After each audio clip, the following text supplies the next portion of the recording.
The massive council chamber was built from black stone that seemed to swallow light. It stretched so far that a human could barely see the other end. 47 different alien species sat in raised seats that formed a half-circle around a small platform below. The platform was designed to make anyone standing on it feel small and unimportant. That was exactly where Ambassador Chen Wei stood now. Chen was a small woman with dark hair pulled back tight. She wore a simple blue uniform with Earth's symbol on the shoulder.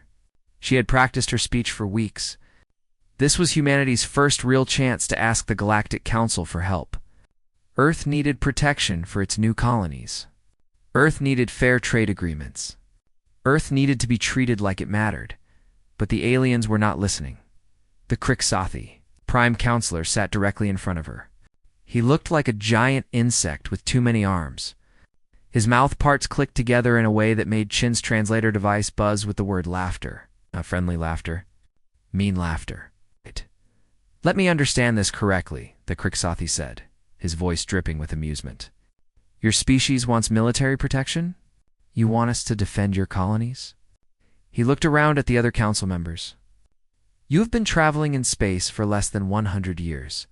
My species had faster than light travel before your ancestors learned to make fire. More sounds filled the chamber. Chirps, growls, harmonic tones that hurt Chen's ears. Every species had a different way of making noise, but Chen understood them all. They were laughing at her. At Earth, at humanity. A floating creature that looked like a jellyfish made of light spoke next. The Veloxi were known for their banking systems and trade networks. Humanity's economy is primitive. Your production capacity is limited. What could you possibly offer in trade that we cannot get cheaper and better from established worlds? Chen tried to speak, but another counselor cut her off. This one was covered in scales and had 3 eyes. Your military is a joke. You still use ballistic weapons. Bullets and missiles like savages. You have not even developed plasma shields. The Kriksathi clicked his mandibles again. I move that we deny all human requests and table any future petitions for at least 50 years. All in favor? Chen watched as every single counselor raised a hand, tendril, wing, or whatever appendage they used to vote. 47 species. 0 votes for humanity. The motion passes, the Kriksathi announced. He looked down at Chen with something that might have been pity, or might have been disgust.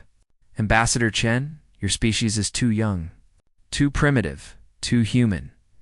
You have not earned the right to stand among civilized races. Perhaps in a few centuries, you will be ready. Today, you are not. This session is concluded. Chen felt her face burn hot with shame and anger, but she kept her expression neutral. She bowed slightly, turned, and walked out of the chamber. Her shoes clicked on the stone floor. Every step felt like it took forever. She could feel thousands of alien eyes watching her leave. Outside the chamber, Chen's assistant was waiting. Marcus was young and looked nervous. How did it go? He asked, though his face said he already knew the answer. About as well as we expected, Chen said quietly. She touched the small device behind her ear. It looked like a hearing aid, but was actually a neural implant. Every human diplomat had one. It let them communicate with Earth instantly through quantum encryption. A message appeared in Chen's vision, visible only to her. It was from Admiral Sarah Kowalski, head of Earth's Intelligence Division. The message was simple. We recorded everything. All encrypted channels. All private conversations. All secret communications between counselors. We have it all. Chen allowed herself a small smile. The Galactic Council thought humans were primitive. They thought Earth's technology was simple and weak. They were wrong. Humanity had not spent 100 years in space building big weapons or fancy shields. They had spent that time doing what humans did best. They listened. They learned. They hacked. While Chen had been giving her speech, 17 human ships had been positioned in deep space around the Council station. Each ship had electronic warfare equipment that could intercept and decode alien communications. The Council thought their encryption was unbreakable. They had used the same systems for thousands of years. Why change what worked? But humans were very good at breaking codes. Humans had spent centuries spying on each other, cracking each other's secrets, fighting wars in the shadows. Compared to human military encryption, the Council's systems were like locks made of paper. Chen's implant showed her another message. Phase 1 complete. 17,000 classified documents acquired, including military fleet positions, trade secrets, personal scandals, and tactical weaknesses of every Council species. Beginning analysis. Await orders for Phase 2. Chen kept walking through the station's corridors. Marcus walked beside her, still looking worried. What do we do now? He asked. Now, Chen said, her smile growing wider. Now, we go back to Earth and give them everything we learned. Every secret. Every weakness. Every lie the Council tells itself. And then we make them regret laughing at us. The walk back to the human ship took 20 minutes. The docking bay was filled with vessels from dozens of species. The human ship was small and plain compared to the others. It looked like a cargo hauler. That was intentional. The Council saw what they expected to see. A primitive human ship that could barely fly. They did not see the advanced sensor arrays hidden in the hull. They did not see the quantum computers running decryption algorithms. They did not see the weapon systems that were carefully disguised as ordinary equipment. Chen strapped into her seat as the ship prepared to leave. Through the viewport, she could see the massive Council station. It was beautiful in a cold way. All smooth lines and ancient technology, a symbol of thousands of years of peace and cooperation. But Chen had studied history, Earth's history. She knew what happened to civilizations that became too comfortable, too sure of themselves, too convinced that the way things were was the way things would always be. The Galactic Council had made a mistake today. They had not just rejected humanity's requests. They had shown humanity exactly how they thought, how they operated, how they made decisions. And they had done it while humans were recording everything. As the ship jumped too faster than light speed, Chen composed a message to Earth's government. It was short. The Council said no. We have everything we need to make them say yes. Recommend proceeding to Phase 2. The response came back in seconds. Phase 2 approved. Make them understand that humanity does not ask twice. Chen leaned back in her seat and closed her eyes. The Council thought this was over. They thought they had put the primitive humans in their place. They would learn. They would all learn. Humanity had been underestimated before. It never ended well for the ones doing the underestimating. The war had not started with weapons. It had started with laughter in a council chamber. And it would end with those same counselors understanding a simple truth. Never laugh at a species that has spent its entire existence learning to fight in the dark. 6 months had passed since the Council rejected humanity's petition. In that time, strange things started happening across Council space. Small things at first. Easy to miss. Easy to ignore. The Krixothi military woke up one morning to find their secret fleet movements published on public news networks. Every ship position, every patrol route, every hidden base. The information was completely accurate. It appeared on networks across a dozen worlds before anyone could stop it. The Krixothi spent weeks trying to figure out how it happened. They never found the source. The Valaxi Banking Consortium experienced unusual computer errors. Money transfers got delayed. Accounts showed wrong balances. Nothing major. Nothing that caused real damage. But always, somehow, human traders benefited from the errors.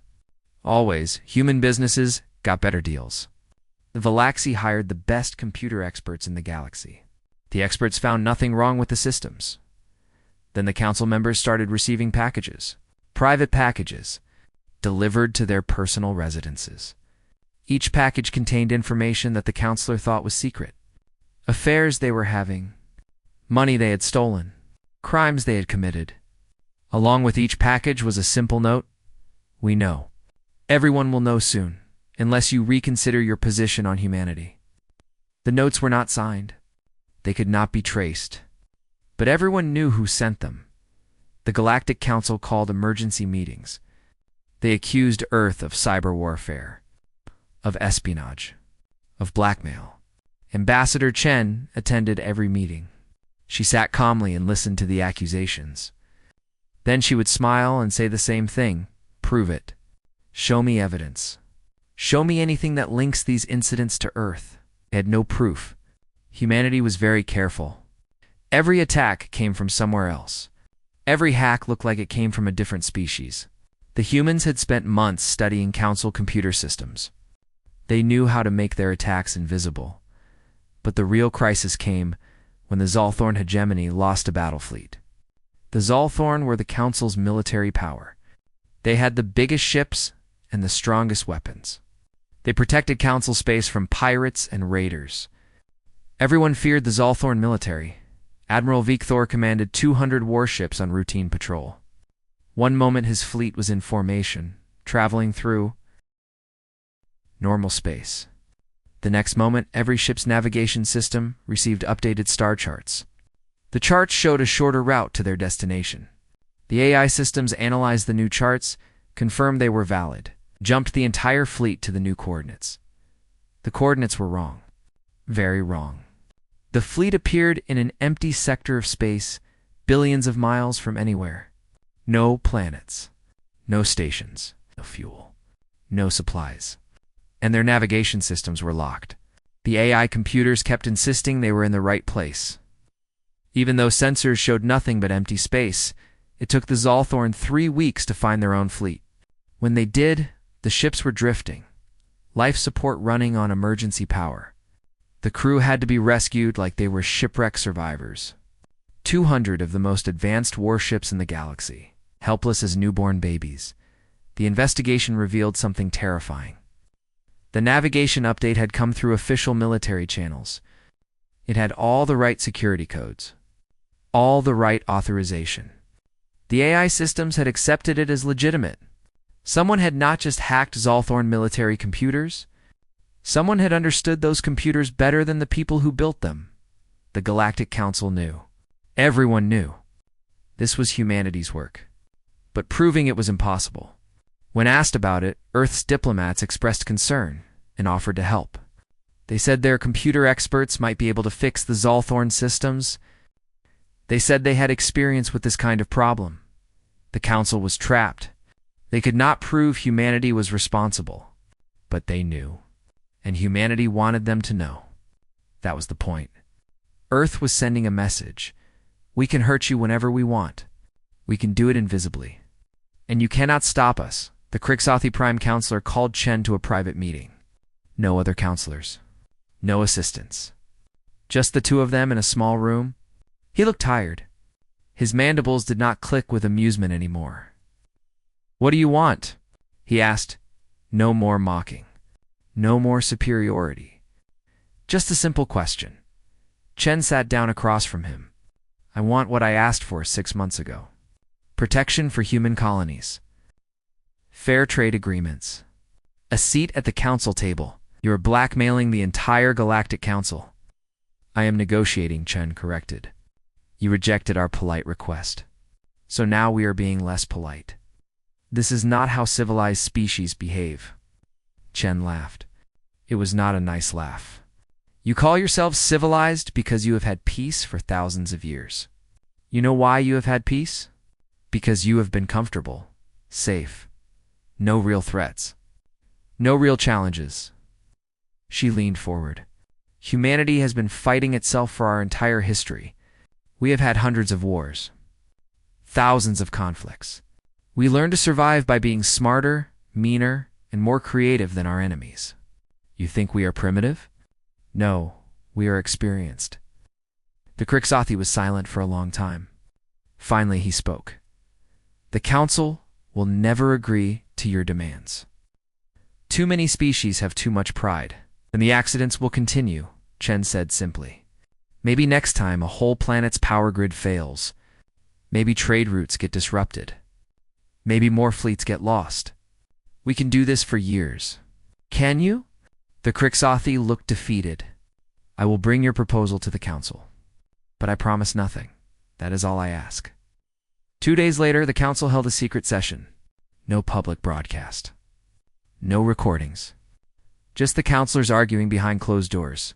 The debate lasted 11 hours. Some species wanted to fight. Some wanted to give in. Some wanted to find a third option. The Valaxi delegate was the one who finally spoke the truth. Everyone was thinking, we cannot beat them at this. They are better at information warfare than we are. They have proven it. Every time we try to stop them, they find a new way to hurt us. Every time we upgrade our security, they break it within days. So we surrender? Someone asked. We adapt, the Valaxi answered. We recognize that humanity has something we need. They have skills we lack. Instead of treating them as enemies, we make them allies. They attacked us. They responded to our rejection, the Valaxi corrected. We humiliated them. They showed us they could humiliate us back. Now we are even. Now we can negotiate as equals. The vote was close. 25 in favor, 22 against. But it passed. Humanity would get everything they asked for. Full council membership. Protected colony status. Fair trade terms. Not because the council wanted to give these things. Because they had no choice. When Chen received the news, she did not celebrate. She just nodded and sent a message back to Earth. Phase 2 complete. They accepted our terms. Begin Phase 3. Marcus, who was with her, looked confused. Phase 3? What is Phase 3? Chen smiled. Phase 3 is when we prove we deserved these things all along. The council gave us membership because we forced them to. Now we show them we earned it. How? By saving them, Chen said. The Kethrock are coming. Marcus went pale. The Kethrock are extinct. They have been extinct for 2,000 years. That is what the council believes, Chen agreed. But our deep space monitoring stations detected something 3 months ago. A massive fleet moving through dark space. We did not know what it was at first. Then we broke some very old Kethrock codes and translated their communications. She pulled up a holographic display showing a swarm of ships so large it looked like a moving galaxy. They are not extinct. They have been hiding, building, waiting. Does the council know? Not yet. They will find out soon enough when the Kethrocks start attacking their worlds. Chen stood up. Humanity forced the council to accept us. Now humanity is going to save them. And after that, they will never doubt us again. Outside the window, stars shone in the darkness of space. Somewhere out there, an ancient enemy was approaching. The Galactic Council did not know it yet, but their comfortable peace was about to end. And the primitive humans, he had mocked, were the only ones ready for what was coming. The first world to die was Skelvar Prime. It was a peaceful planet known for art and music. Home to 3 billion people. The Kethrak swarm appeared in orbit without warning. No communication. No demands. They just started harvesting giant ships descended from the sky. Each one was made of living tissue that pulsed and moved. Tubes extended down to the surface and started sucking up everything. Trees, water, buildings, people, everything went into the ships. The Kethrok did not conquer worlds. They consumed them. The planetary defense forces fired every weapon they had. Energy beams and missiles struck the organic ships. The ships healed the damage in seconds. More ships kept coming. Within 6 hours, Skelvar Prime was a dead rock. All 3 billion people were gone. Converted into fuel and biomass for the swarm, the Galactic Council received the distress call too late to help. By the time more ships arrived, there was nothing left to save. Just a brown planet stripped of all life. The Council fleet tried to engage the Kethrik. 15 modern warships against 50 organic vessels. The battle lasted 12 minutes. The Council ships lost. The Kethrak weapons were not lasers or missiles. They fired streams of acid that ate through shields and armor. They released clouds of spores that infected ship systems and crew members. They moved in swarms that overwhelmed tactical computers designed for traditional warfare. Only 2 Council ships escaped. They brought back reports of an enemy that should not exist. The Kethrak were supposed to be extinct. The Council had records of their destruction 2,000 years ago. But the records were wrong. The Kethrak had not died. They had hidden in dark space, in dimensions the Council did not even know existed. They had been breeding and building for 20 centuries. Now they were back, and they were hungry. 3 more worlds fell in the next 2 weeks. Then 6 more. The Kethrek moved through Council space like a plague. Every world they touched became dead rock. Billions died. Refugees flooded into core systems. Panic spread across the galaxy, the Zalthorn hegemony. The Council's greatest military power assembled a massive fleet. 300 warships. Half of their entire military. They would make a stand at the Velkara system and stop the Kethrok advance. Every counselor watched the battle through live feeds. This would be the moment they turned the tide. The battle was a massacre. The Zalthorn fleet was destroyed in 40 minutes. The Kethrok swarm lost maybe 30 ships. They had thousands more. The Velkara system fell. 7 billion more dead. The Galactic Council held an emergency session. For the first time in the Council's long history, real fear showed on alien faces. The Crixothi Prime Counselor's mandibles trembled when he spoke. We are losing. At this rate, the core worlds will fall within 2 months. We need help. We need allies. We need... He paused, the words clearly hard to say. We need humanity. The other counselors exploded in argument. Some refused. Humanity was too new, too unproven. Others pointed out that humanity had no real military. Earth had some ships, but nothing like the fleet the Zalthorn had just lost. What could humans possibly do? The Valaxi delegate silenced them all with a gesture. We have no choice. Every species at this table is facing extinction. Pride is a luxury we can no longer afford. Contact Earth. Offer them anything they want. Just make them help us. The Crixothi opened a priority channel to Earth. Ambassador Chen answered from her quarters on the Council station. She looked calm. To calm for someone whose species was also threatened by the Kethrok. Prime Counselor, she said. This is unexpected. I thought we were too primitive to be worth your time. The Crixothi's pride was already broken. He did not react to the insult. Ambassador, the Galactic Council formally requests military assistance from humanity against the Kethrok threat. We are prepared to offer compensation. Compensation? Chen raised an eyebrow. You want our help fighting an enemy that has destroyed multiple fleets and killed billions. And you think compensation covers that? What do you want? Chen had clearly been waiting for this question. She had a list ready. Full council membership with immediate effect. Not provisional. Not probationary. Full membership with full voting rights.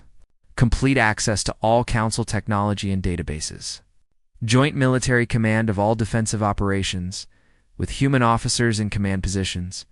Post-war reparations paid to Earth for military expenses.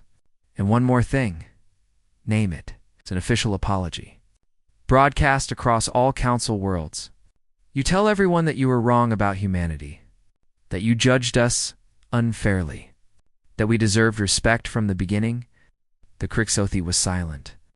Chen could see the pride fighting with survival instinct on his alien face. Survival won. Greed. All of your terms, accept. Please, Ambassador. Billions are dying. We need help now. Chen nodded slowly. Our fleets will arrive at the next Kethrok target in 72 hours.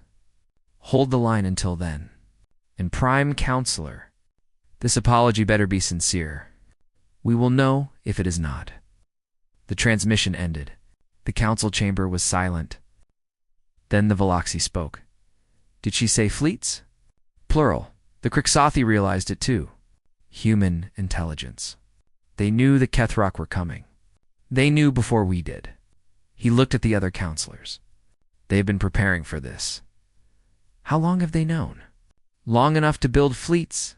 The Crixothi's voice was hollow. We thought we were negotiating with them over trade agreements. They were preparing for war. Somewhere in Earth's solar system, Admiral Kira Okoi stood on the bridge of the UED's Indomitable and looked at a fleet that filled the view screen. 1,500 warships.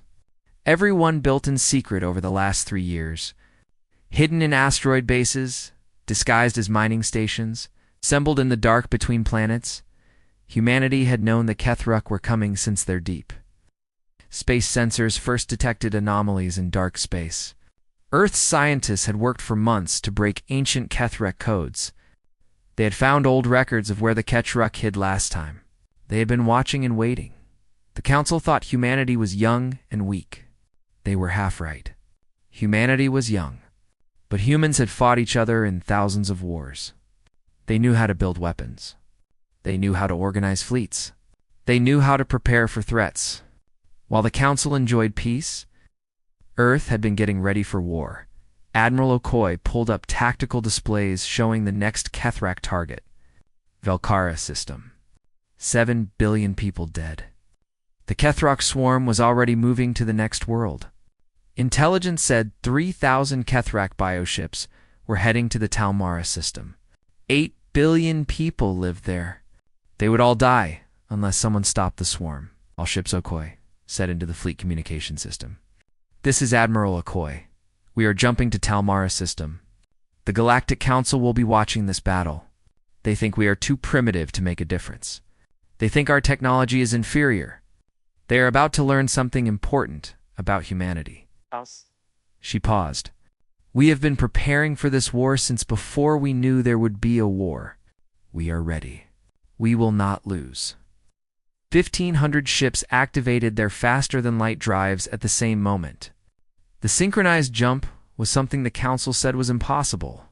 It required coordination and timing that no species had achieved. But humans had practiced this maneuver hundreds of times. Every captain knew exactly when to jump.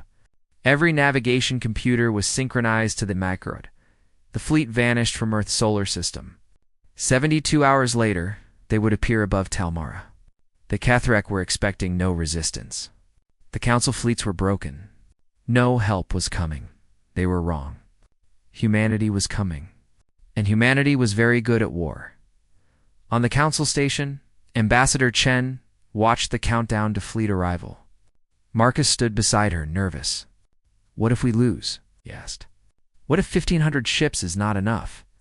Chen smiled. Then we send the other 3,000 ships we have in reserve. And if that is not enough, we build more. Humanity does not lose wars, Marcus. We just keep fighting until we win. That is what makes us different from the Council. They fight until it seems hopeless. We fight until the enemy is dead. The countdown reached 0. Across Council space, sensors detected the largest human fleet ever assembled appearing at Talmara. The battle that would determine the fate of the galaxy was about to begin. And the species that had been mocked for being primitive was about to show the Council what human warfare really looked like. The human fleet appeared. Above Talmara, in perfect formation, 1,500 ships materialized from faster-than-light travel at the exact same moment in the exact same positions.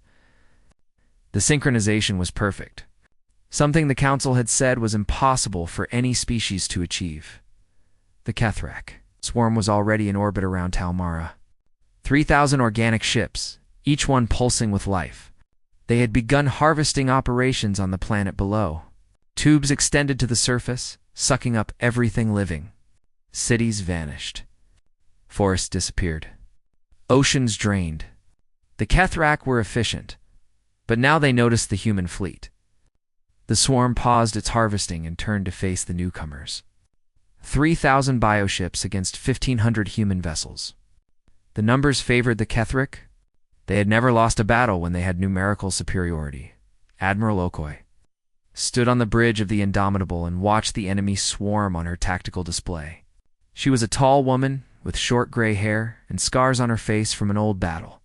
She had been fighting since she was 18 years old. First, against other humans in Earth's many conflicts. Now against aliens who wanted to eat the galaxy. All ships, she said calmly. Execute attack pattern Ragnarok. Fire when ready. The human fleet broke formation. Every ship went in a different direction. It looked like chaos. The Council officers watching from their stations saw the formation collapse and thought the humans had panicked. They were wrong. This was planned. Human warships did not look like Council vessels. Council ships were beautiful. Smooth lines, elegant curves, works of art that happened to carry weapons. Human ships looked ugly, angular, covered in armor plates and weapon batteries. They looked like what they were, tools designed to kill. The Kethrak swarm moved to intercept. Their organic ships could change shape, growing new weapons and defenses as needed. They released clouds of acid that ate through shields. They fired biomissiles that tracked their targets. They had evolved to be perfect predators, but they had never fought. Humans before, the first human tactic was electronic warfare. Every human ship carried equipment designed to jam, confuse, and hack enemy systems. The Kethrak were not machines. They were living creatures, but they communicated through biological radio signals. And signals could be intercepted. Signals could be blocked. Signals could be faked. Human jamming equipment flooded the area with false signals. The Kethrak swarms started getting confused orders. Ships turned the wrong direction. Attacks hit friendly vessels. The hive mind that coordinated the swarm began to fracture as human systems fed it. False information. The second tactic was psychological warfare. Humans had studied the few Kethrak records that existed. They learned that the Kethrak had specific instincts, specific fears. Humans broadcast sounds and images designed to trigger those fears. Frequencies that made Kethrak nervous. Patterns that suggested larger predators. The Kethrak were hunters, but every hunter fears being hunted. The third tactic was just plain violence. Human weapons were crude by Council standards. Humans still used kinetic weapons. Railguns that fired metal slugs at incredible speeds. Missiles with explosive warheads. Bullets and bombs like primitive savages, but crude worked. A plasma beam could be deflected by shields or absorbed by adaptive armor. A 1-2 metal slug moving at 10% of light speed went through shields like they did not exist. It punched through armor. It tore holes in organic ships that could not heal fast enough. Kethrak bioships were designed to regenerate from energy weapon damage. They were not designed to regenerate from massive physical trauma. The battle became chaos. Human ships darted through the swarm, firing constantly. They used debris as weapons, pushing destroyed ships into enemy formations. They used nuclear weapons at close range, accepting damage to their own vessels to destroy multiple enemies. They did things the Council would never do because the Council fought wars politely. Humans fought wars to win. Captain Reeves commanded the destroyer Thunderchild. His ship lost shields 10 minutes into the battle. Lost main weapons after 20 minutes. Lost half his crew when a Kethrak biomissile breached the hull, but he kept fighting. When his weapons ran out, he rammed his ship into a Kethrak bioship at full speed. The destroyer was destroyed. The bioship exploded. Reeves and his remaining crew evacuated in pods seconds before impact. This happened again and again. Human ships fought until they could not fight anymore. Then they became weapons. Themselves. Captains evacuated their crews and turned their ships into missiles. It was wasteful. It was desperate. It was very effective. Admiral Okoye watched the battle from her command chair. Red lights flashed across her screens showing ships lost. Green lights showed enemy kills. The ratio was not good. Humans were losing 3 ships for every 5 Kethrak destroyed. But humans kept fighting. The Kethrak started to falter. For hours into the battle, something changed. The Kethrak swarm suddenly pulled back. They were retreating. Admiral Okoye could not believe it at first. The Kethrak never retreated. They fought until they won or died. But sensors did not lie. The remaining bioships were withdrawing, leaving the Talmara system. Count the losses, Okoye ordered. The numbers came in. The human fleet had lost 212 ships. The Kethrak had lost over 2,000. Humanity had won. But the cost was terrible. Over 50,000 humans dead. Entire crews lost when ships were destroyed. More wounded and traumatized. But Talmara was saved. 8 billion people lived because humans had fought. The planet's surface was scarred but could be healed. Most of the population survived. They would rebuild. Okoye opened a transmission to the Galactic Council. Her face appeared on screens across council space. She was covered in soot from a fire on her bridge. Blood ran from a cut on her forehead. She looked exhausted. She looked dangerous. "This is Admiral Okoye of the United Earth Defense Force. Talmara system is secure. The Kethrock swarm has been eliminated. We lost 200 ships.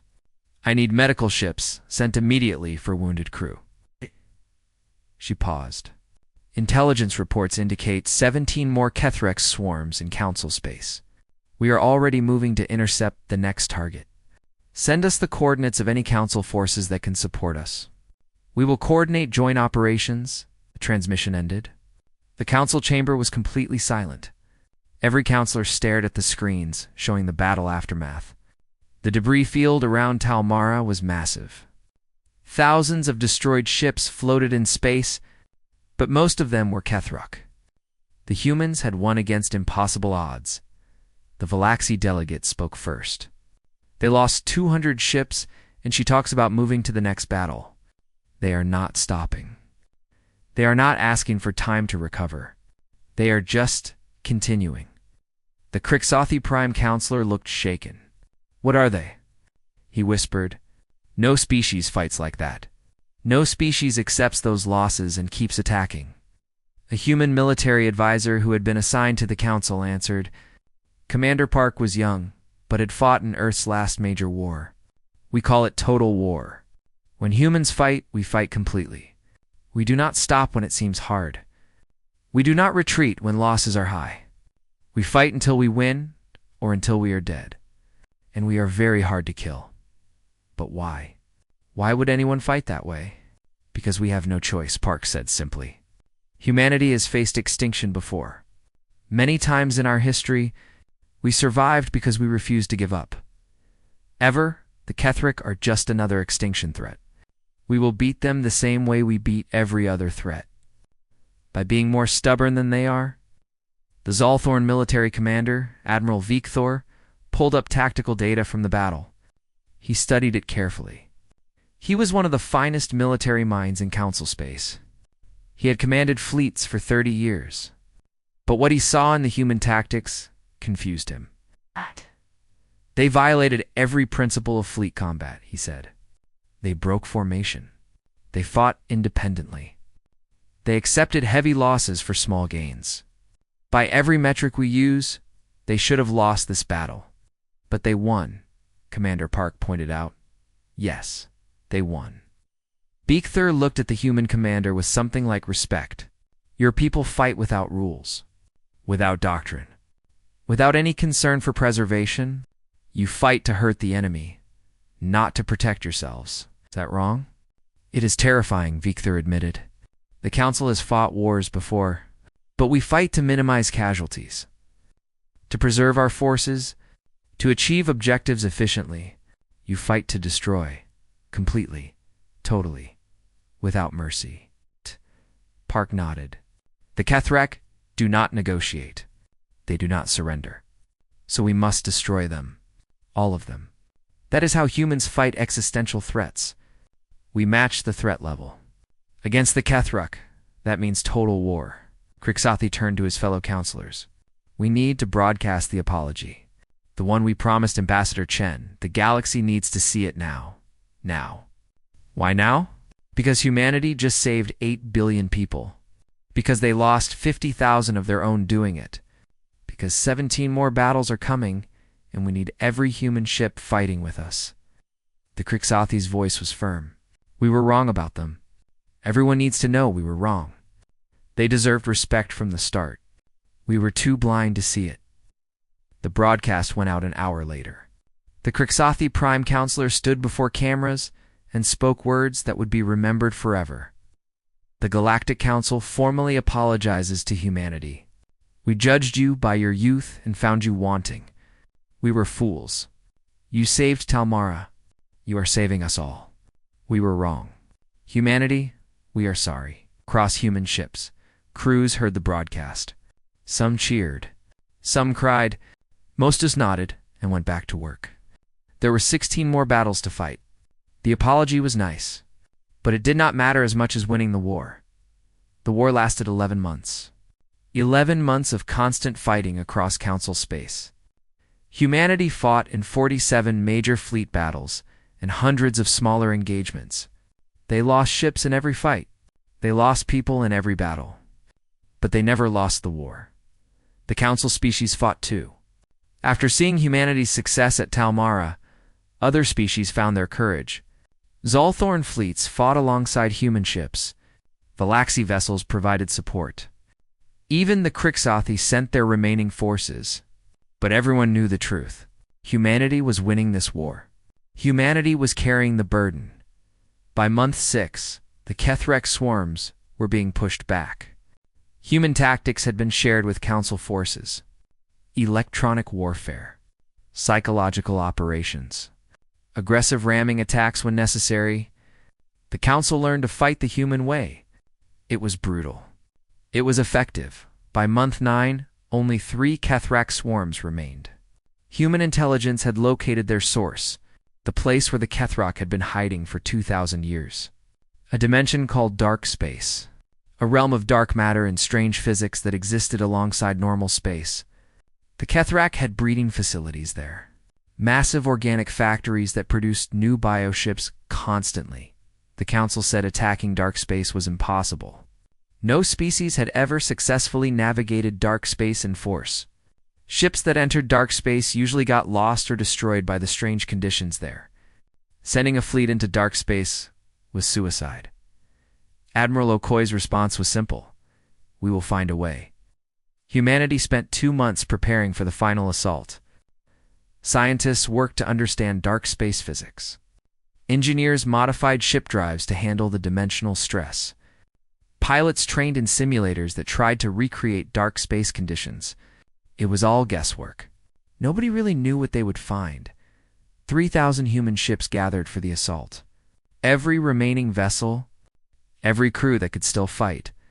This would be the final battle. Either humanity would destroy the Kethrek breeding facilities, or the Kethrek would destroy the human fleet. There would be no retreat. No second chances. Ambassador Chen stood in the command center on the Council station and watched the fleet prepare to jump. She had aged 10 years and 11 months. Gray streaks showed in her hair. New lines marked her face. War was hard on everyone, even diplomats. Marcus stood beside her. He had changed too. The nervous young assistant was gone. Now he was a veteran of a war he'd never expected to fight. "Do you think they will succeed?" he asked. "They have to," Chen said simply. "If they fail, the Kethrek will rebuild.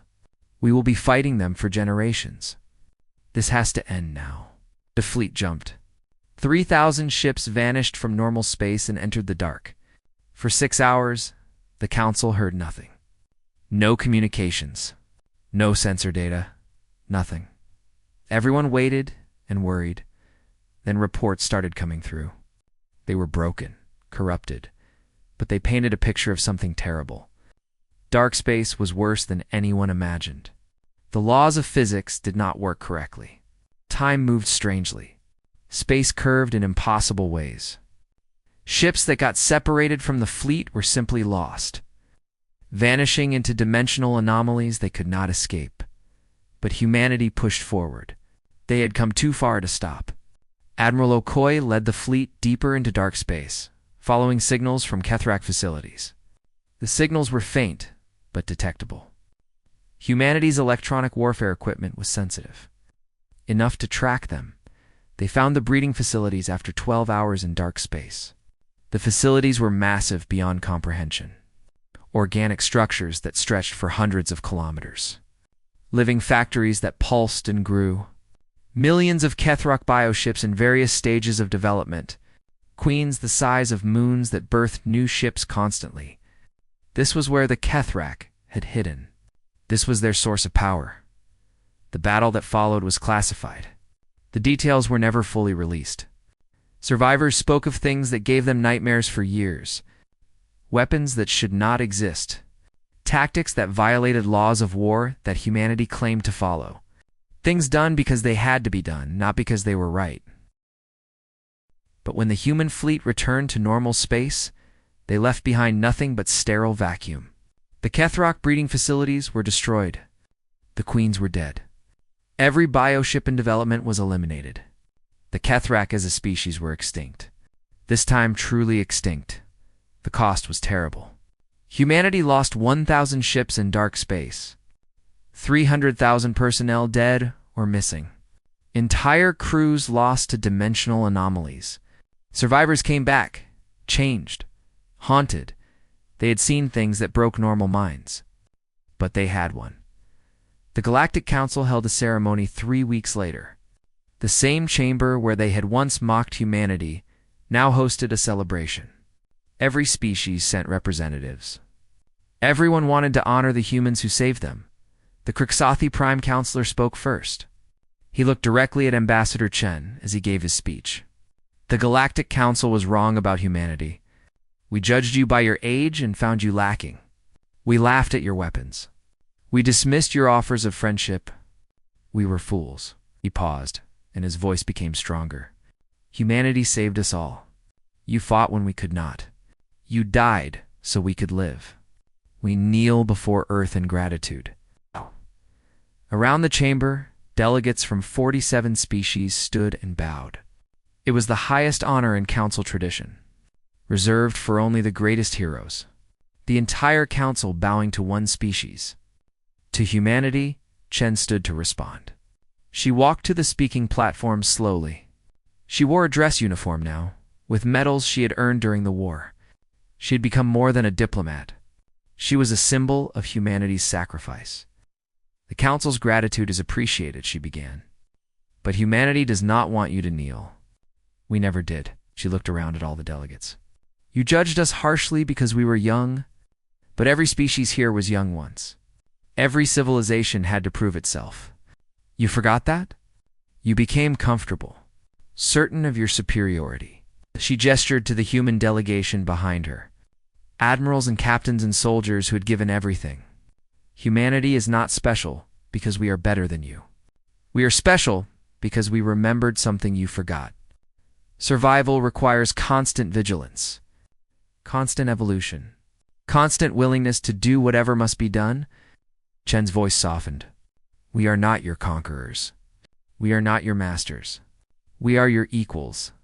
Finally, but more than that, we are your reminder. The galaxy is not safe. It will never be safe. Peace must be defended every day by people willing to make hard choices.